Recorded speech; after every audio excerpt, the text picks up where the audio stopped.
Tema kita hari ini kita kembali pada the power of forgiveness, yang artinya kekuatan dari pengampunan.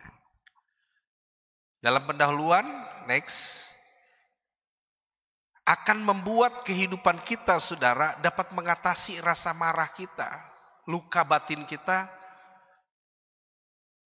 terobati. Ya. Jadi sekali lagi, saudara, kalau kita menjadi orang yang suka emosional, marah dikit-dikit, itu sebuah tanda ada yang belum kita ampuni. Ya. Setelah saya renungkan ini benar, saudara. Coba saudara lihat saja. Kalau orang itu tipenya pemarah yang sungguh luar biasa, marahnya meledak-ledak, suka emosional, berarti dia banyak menyimpan dendam. Ada luka di batinnya. Jadi luka itulah yang menyebabkan orang tersebut tuh emosional. Oke, kita lihat next. Apa yang dimaksud dengan pengampunan dalam agama Kristen, Bapak Ibu Saudara? Nah, yang pertama, menurut kitab suci kita, Alkitab kita, pengampunan berarti pembebasan atau pelepasan dari dosa atau kesalahan. Iman Kristiani mewartakan bahwa Allah adalah Bapa yang baik hati, yang suka mengampuni. Allah adalah Bapa yang baik hati. Pengampunan itu dalam agama Kristen mengajarkan tentang melepas, pembebasan, ya, penghapusan begitu, dihapuskan dosa-dosa itu. Kemudian yang kedua, kita lihat lagi, mungkin lebih dalam, poin kedua dikatakan, pengertian pengampunan yang kedua, kita baca Efesus 1 ayat 7 ya.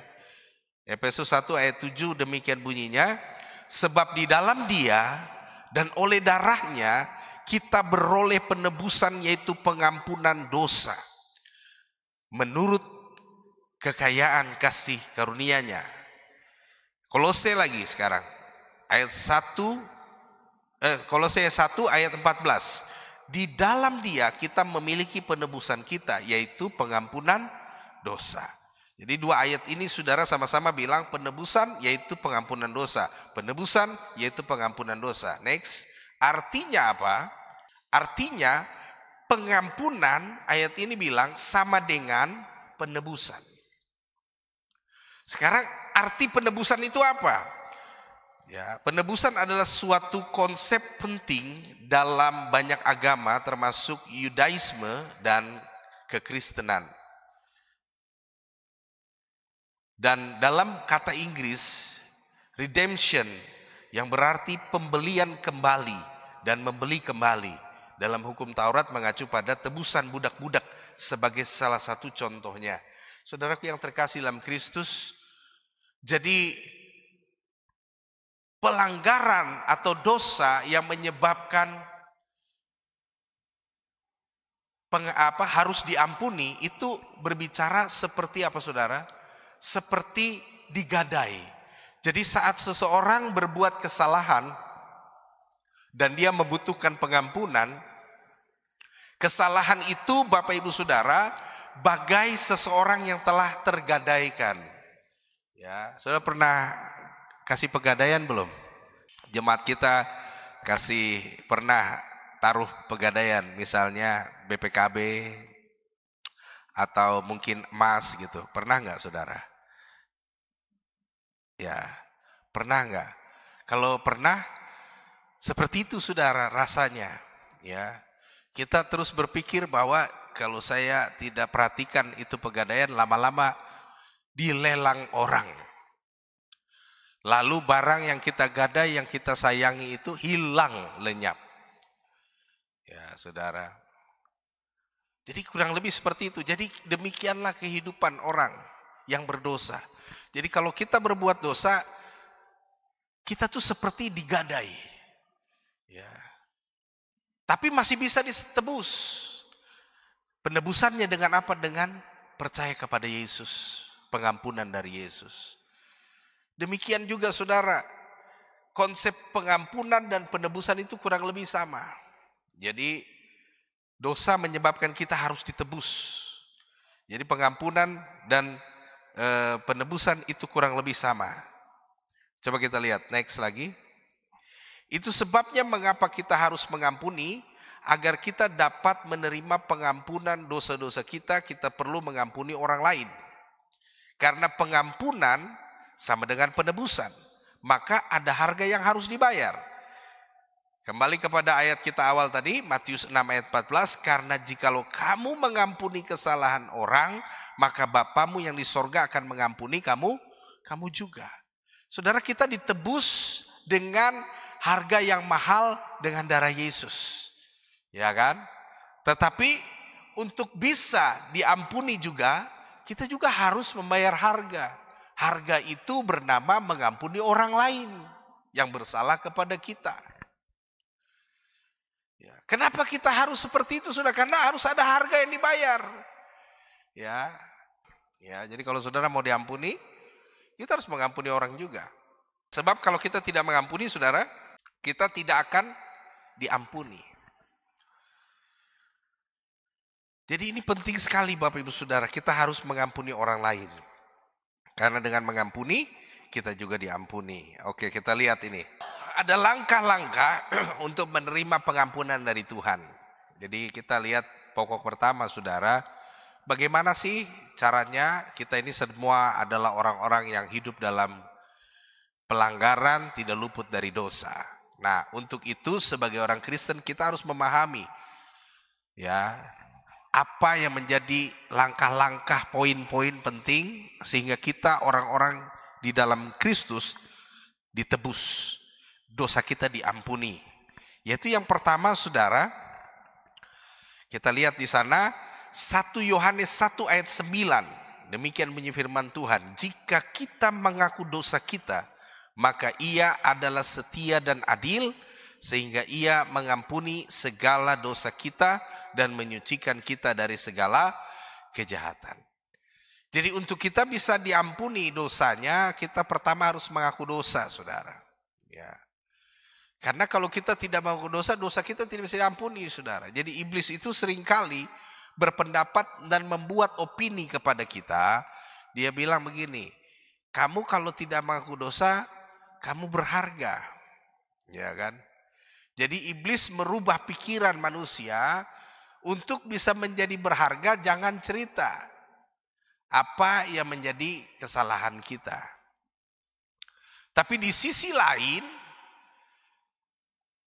Alkitab jelas sekali berkata, barang siapa menyebut dirinya tidak berdosa, dia menyebut Allah berdusta.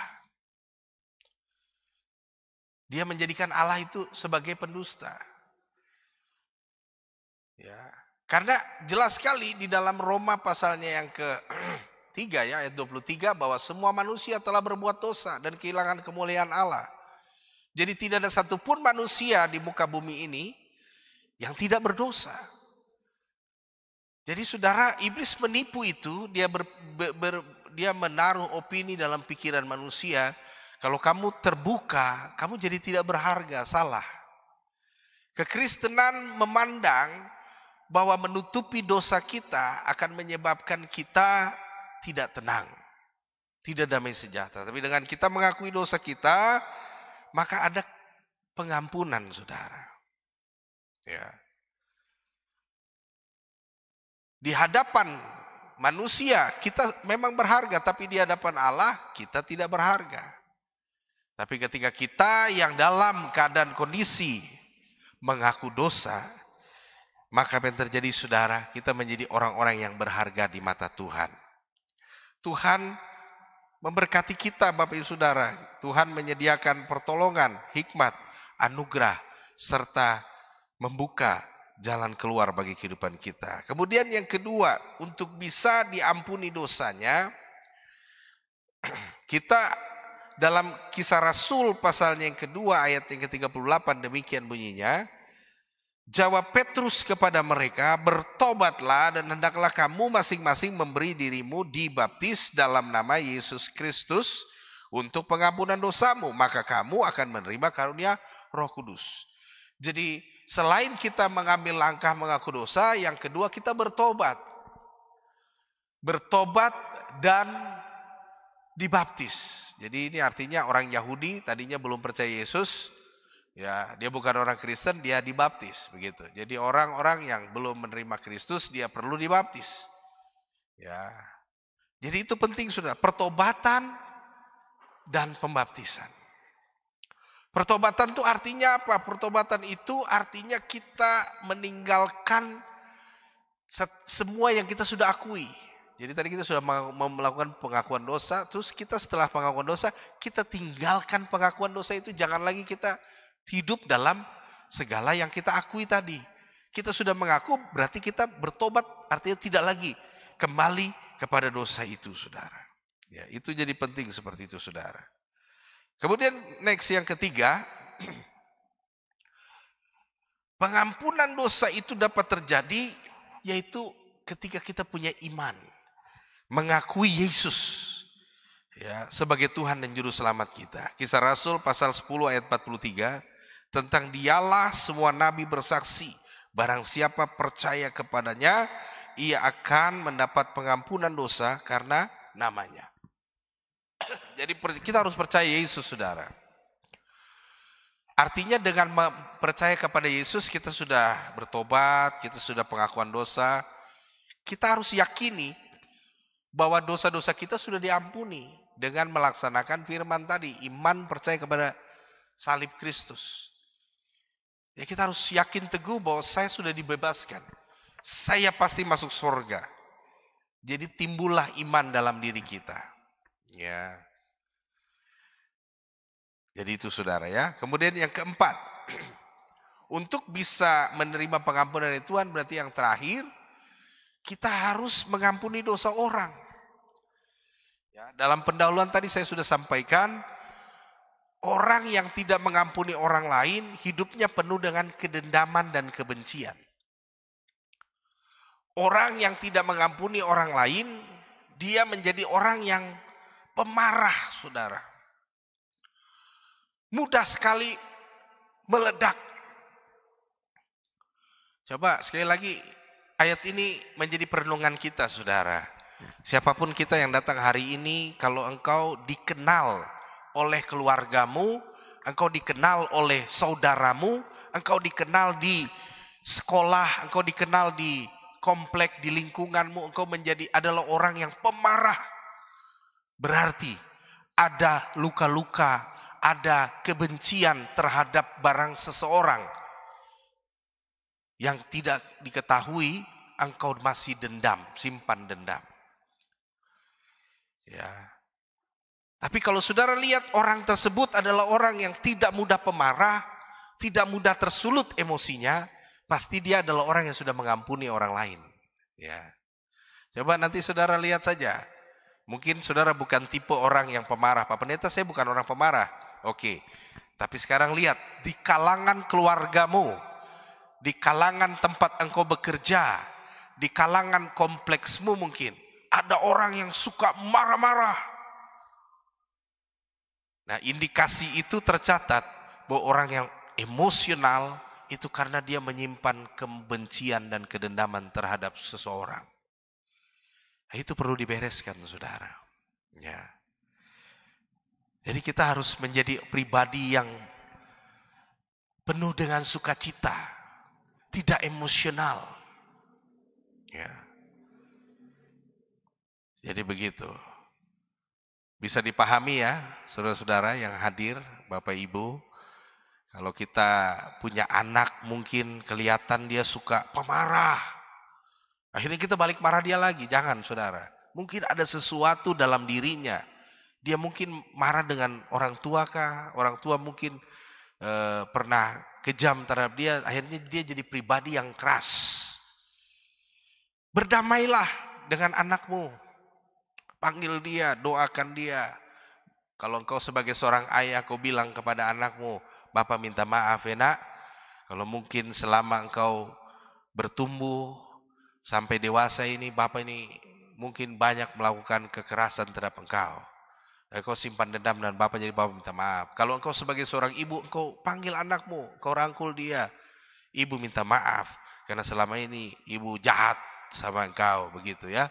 ibu kasar sama engkau dan banyak hal yang membuat engkau benci terhadap ibu. Ya ibu minta maaf ya. Itu akan menyebabkan anak yang tadinya pemarah, keras, dia akan menjadi anak yang baik, saudara. Tiba-tiba kita akan melihat pribadi anak itu dipulihkan.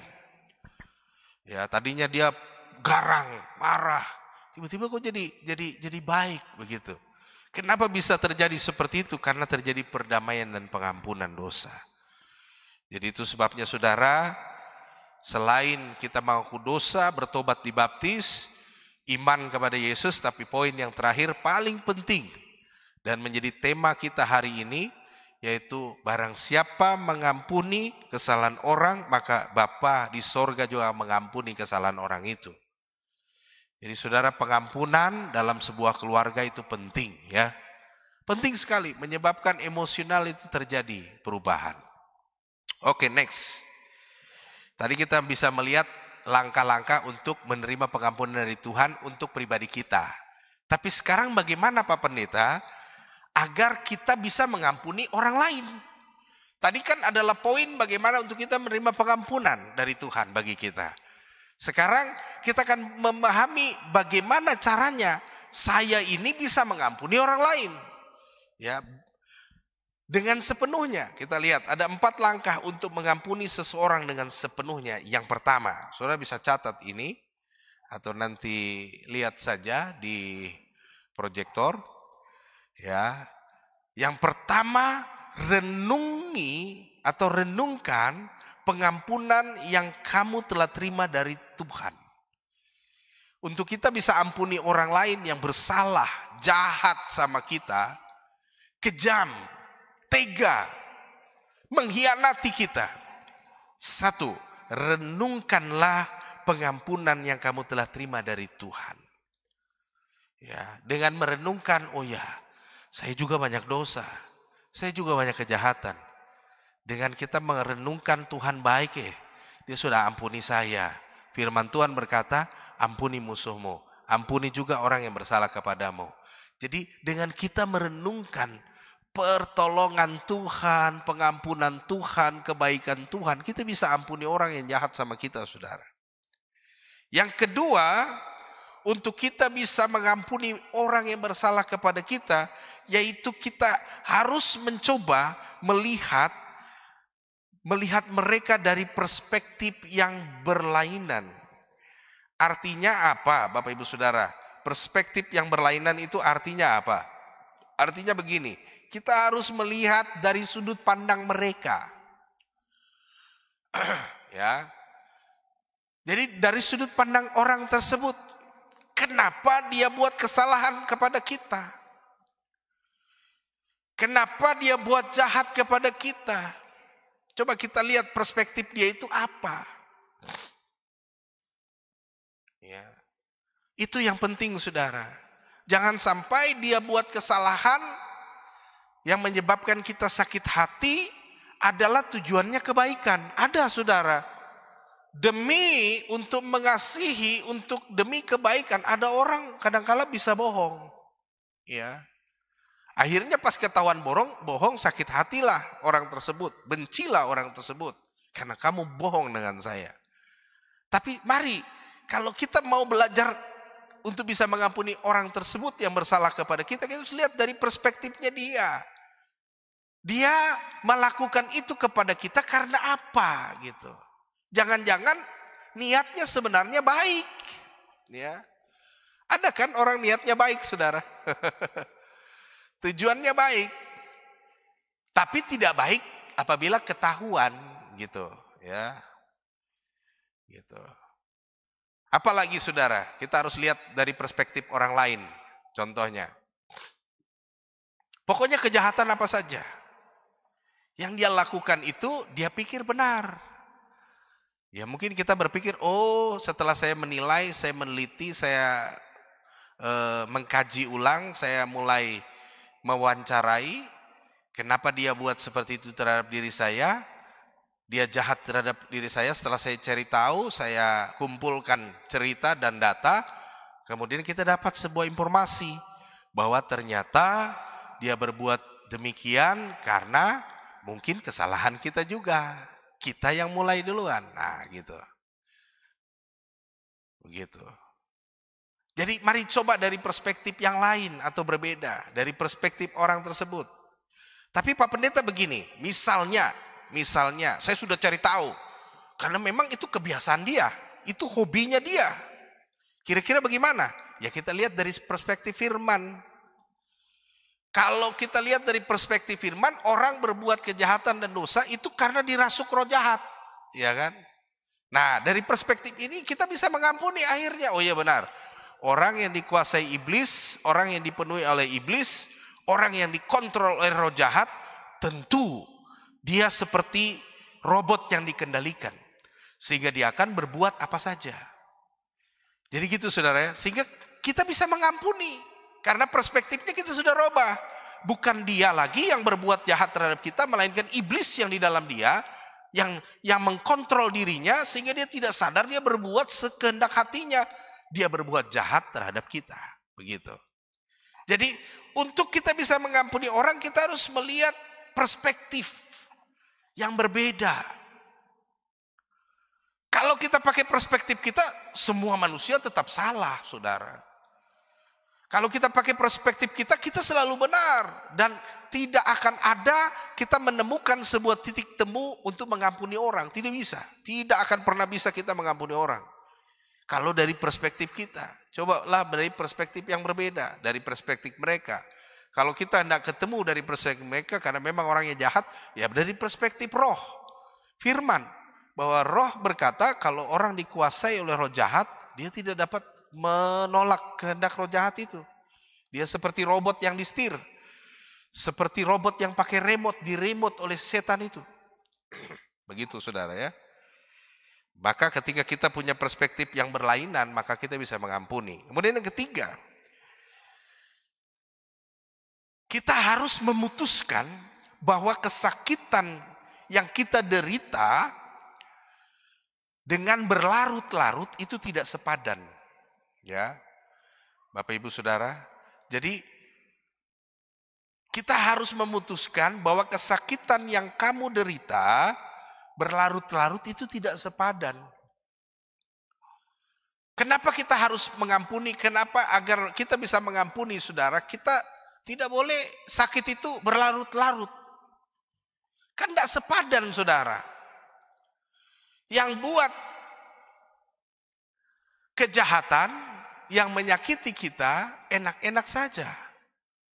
Nah kita yang disakiti stres. Kan gak sepadan saudara. Jadi kita harus ambil sebuah sikap. Untuk apa menyimpan kebencian berlarut-larut. Amin. Ya, dia senang-senang saja. Nah kita menderita. Maka dari itu jangan heran. Khotbah awal tahun move on. Ya, saudara-saudara kita harus move on dari sakit hati kita. Ya, jadi ngapain sih kita kan nggak sepadan gitu loh. Simpan sakit hati di sini tuh nggak sepadan. Karena nggak terjadi apa-apa juga buat dia kan. Kalau sakit hati dia bahagia begitu. Ya, jadi akhirilah sakit hatimu dengan mengampuni. Sebab mengapa kita harus mengampuni? Karena yang ketiga, karena kita yakin bahwa Allah yang membalas. Ya, ini penting saudara. Kalau kita paham, sadar konsep Alkitab, apa yang kamu tabur itu yang kamu tuai. Perbuatan jahat orang terhadap kita pasti akan menimpa dia sendiri, saudara. Jadi pembalasan kata Tuhan ialah hakku. Jadi janganlah kita membalas, gak perlu. Pak Pendeta dia terlalu jahat dengan saya, jadi saya santet dia Pak Pendeta. Iyo, saya marah nih, saya bayar orang racun dia Pak Pendeta. Jangan saudara, amin. Tidak boleh balas membalas. Ya. Karena Alkitab bilang barang siapa hidup dengan pedang akan mati oleh pedang. Coba saudara renungkan, orang-orang yang bikin racun buat orang lain pasti mati kena racun saudara. Ya. Kenapa? Karena saya juga mendengar banyak, saudara. Jadi orang yang bikin racun terhadap orang lain pasti mati juga kena racun, saudara. Itu firman. Firman bilang barang siapa hidup karena pedang, dia akan mati karena pedang.